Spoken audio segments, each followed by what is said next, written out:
আৰু মই প্ৰত্যেকখন চিনেমাৰ ৰূপ সলাই থাকোঁ, ক'ৰবাত টকলা হৈ যাওঁ, ক'ৰবাত চলি চ' এইখনত এনেকৈ ওলাইছোঁ আৰু মই এইখনত মই ব্লাইণ্ড আচলতে, মই অন্ধ হৈ ওলাম। চ' সেইটো ৰূপ আৰু বেলেগ, খালি ষ্টেজত সেইটো কৰিবলৈ অকণমান দিগদাৰ। চ' সকলোৱে ছেপ্টেম্বৰত ৰিলিজ কৰিম, সকলোৱে চাব ৰৈ ৰৈ বিনালে।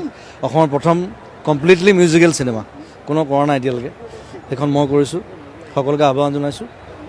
আপোনালোকে হয়তো ভিডিঅ'টো চালে, আমাৰ মৰমৰ জুবিন গাৰ্গ কেইদিনমান আগতে নিউজ পৰ্টেলৰ আগত এনেকুৱা কৈছিলে যে ছেপ্টেম্বৰ মাহত ৰৈ ৰৈ বিনালে ৰিলিজ কৰিম, আৰু সকলো পৰিয়ালক বা সকলো জনতাক আহ্বান কৰিছিলে যে আপোনালোকে ৰৈ ৰৈ বিনালে মুভিখন চাব, কাৰণ এইটো মুভিত কমপ্লিটলি ডিফাৰেণ্ট হয় আৰু অসমত কোনেও এনেকুৱা মুভি বনোৱা নাছিলে। যিহেতু আপোনালোকে ভিডিঅ'টো চালে, কিন্তু ভিডিঅ'ত এটা বস্তু আপোনালোকে হয়তো নটিচ কৰা নাই, এই যে সিদ্ধাৰ্থ শৰ্মা বেকগ্ৰাউণ্ডত আছিলে, এই সিদ্ধাৰ্থ শৰ্মাৰ ফেচখন আপোনালোকে আকৌ ঘূৰি কেনে চাব, সিদ্ধাৰ্থ শৰ্মা কিন্তু কেতিয়াও ছেটিছফেকশ্যনত নাছিলে।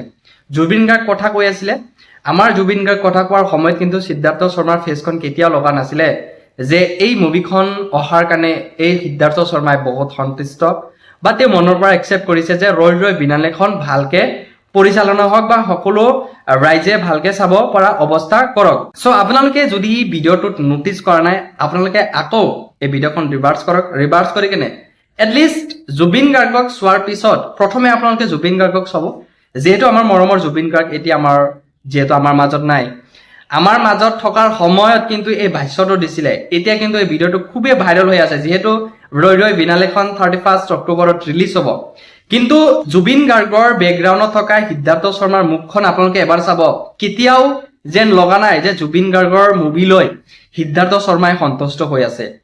আৰু এইটো কমপ্লিটলি একেবাৰে যোনবোৰ আপোনালোকে প্লেনিং মাৰ্ডাৰ বুলি কৈছিলে যে আমাৰ জুবিন গাৰ্গক প্লেনিং মাৰ্ডাৰ কৰিলে, এইটো একেবাৰে সত্য কথা যে আমাৰ জুবিন গাৰ্গক ছিংগাপুৰত লৈ কিনে তেখেতসকলে প্লেনিঙে মাৰ্ডাৰ কৰিছিলে যাতে আমাৰ জুবিন গাৰ্গ আগুৱাই যাব নোৱাৰে। কাৰণ আমাৰ জুবিন গাৰ্গ অসমৰ হৈ বহুত সপোন চাইছিলে। মুভিত কিন্তু এইবাৰ কমপ্লিটলি ডিফাৰেণ্ট আপোনালোকে চাব। ইতিমধ্যে ট্ৰেইলাৰ কিন্তু ৰিলিজ হৈছে, ট্ৰেইলাৰত আপোনালোকে চাব পাৰিব যে আমাৰ জুবিন গাৰ্গ যেনেকা মৃত্যু হৈছে চেম তেনেকাই কিন্তু মুভিত দেখুওৱা হৈছে। আগতে মুভিখন বনাই গ'ল, চেম তেনেকাই তেওঁৰ লগত কিন্তু হৈ গ'ল।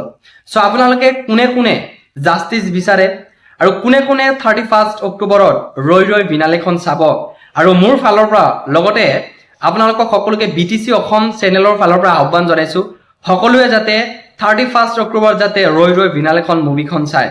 যদি কিবা প্ৰব্লেম হয় বেলেগৰ পৰা ধাৰ কৰি হ'লেও আপোনালোকে টিকেট ক্ৰয় কৰি হ'লেও আপোনালোকে কি কৰিব, যদি আপোনালোকে জুবিন গাৰ্গক ভাল পাইছিলে, অন্তৰৰ পৰা যদি ভাল পাইছিলে, মনৰ পৰা যদি ভাল পাইছিলে, লগতে যদি আপোনালোকে জাষ্টিচ বিচাৰি আছে, তেনেহ'লে ৰৈ ৰৈ বিনালেখন নিশ্চয় আপোনালোকে চাব লাগিব। কাৰণ আমাৰ জুবিন গাৰ্গৰ এইটো একেবাৰে লাষ্ট মুভি হয়। যদি আমি লাষ্ট বুলি কৈছো, কিন্তু মনৰ পৰা কেতিয়াও আমি লাষ্ট বুলি মানি ল'ব নোৱাৰিম। কাৰণ জুবিন গাৰ্গ আমাৰ মাজৰ পৰা আঁতৰি গ'লেও আমি কেতিয়াও একচেপ্ট নকৰো যে আমাৰ মাজৰ পৰা আঁতৰি গৈছে। জুবিন গাৰ্গ আছিলে, জুবিন গাৰ্গ আছে, আৰু জুবিন গাৰ্গ সদায় আমাৰ মাজত কিন্তু থাকিব। ধন্যবাদ।